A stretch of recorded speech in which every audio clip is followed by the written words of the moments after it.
La forêt des délices, le premier podcast qui parle des plantes du jardin-forêt. Dans la forêt des délices, je m'en vais. Salut tout le monde, je vous ai décoté une petite pépite, un fruit si sucré et fondant qui pourrait être confondu avec un bonbon. Un fruit qui a mis du temps à se faire connaître parce qu'il n'était pas beau et qui ne convenait pas aux standards du marché. Et pourtant, aujourd'hui, il est vendu à prix d'or au Japon, atteignant parfois 10 € la pièce sous son nom commercial Dekopon. Non, ce n'est pas un Pokémon. C'est l'histoire de la mandarine Shiranui, un agrume pas comme les autres.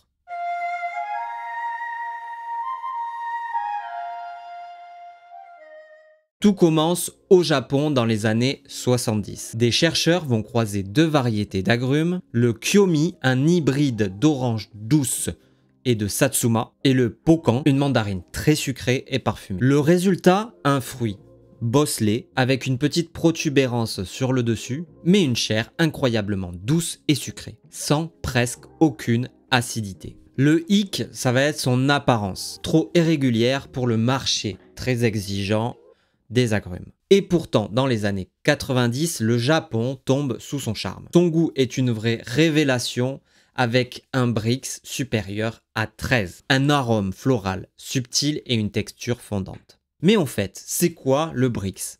C'est une unité de mesure qui mesure la concentration du sucre dans le fruit. Plus le nombre est élevé, plus le fruit est sucré. Pour exemple, une orange standard va tourner autour de 10 Brix. Alors que le Shiranui, lui, va dépasser les 13 Brix. Autant vous dire que ça va être une vraie petite friandise.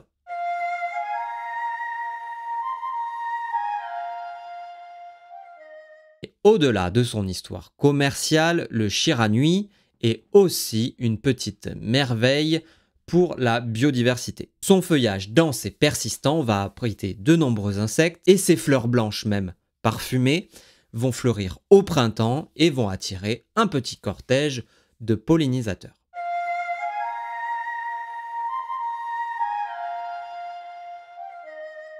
Bonne nouvelle, on peut la cultiver sous nos latitudes. Attention avec un bon choix de porte-greffe comme le Poncirus trifoliata qui va résister jusqu'à -15 degrés. L'alliance des deux va permettre au Shiranui de résister aux alentours de -9 degrés. Il est donc possible dans certaines régions de France ou dans des serres de cultiver ce fameux agrume mandarine Shiranui. Si vous êtes patient, la récompense va vous faire littéralement kiffer. La récolte se fait en ce moment, c'est pour ça que j'ai choisi cette plante. Donc elle se récolte de février à avril. Plus le fruit va rester sur l'arbre, plus il sera sucré. Et côté cuisine, côté gourmandise, comment la consommer? Vous connaissez, en bouche directement, en jus, en sorbet ou même en confiture.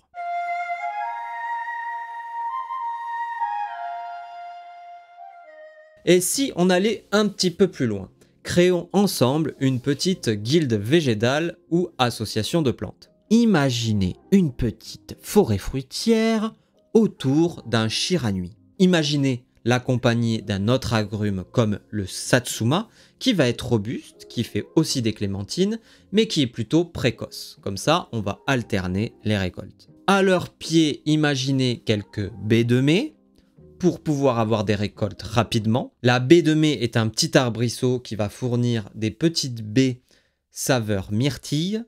Et imaginons un petit couvre-sol comme le thym serpollet, qui va parfumer le jardin, vous servir en cuisine et servir de protection du sol. Une belle association aussi durable que gourmande. Alors, la prochaine fois que vous croisez une mandarine dans les étals et qu'elle est un peu bosselée, ne la sous-estimez pas. Derrière son apparence se cache un vrai bonheur. Une histoire de patience et de persévérance. Et peut-être le meilleur agrume que vous n'aurez jamais mangé. Merci d'avoir écouté cet épisode, c'était Yali. On se retrouve la semaine prochaine pour une nouvelle exploration botanique. En attendant, n'oubliez pas, vive la biodiversité, vive les jardins-forêts. La forêt des délices, le premier podcast qui parle des plantes du jardin-forêt.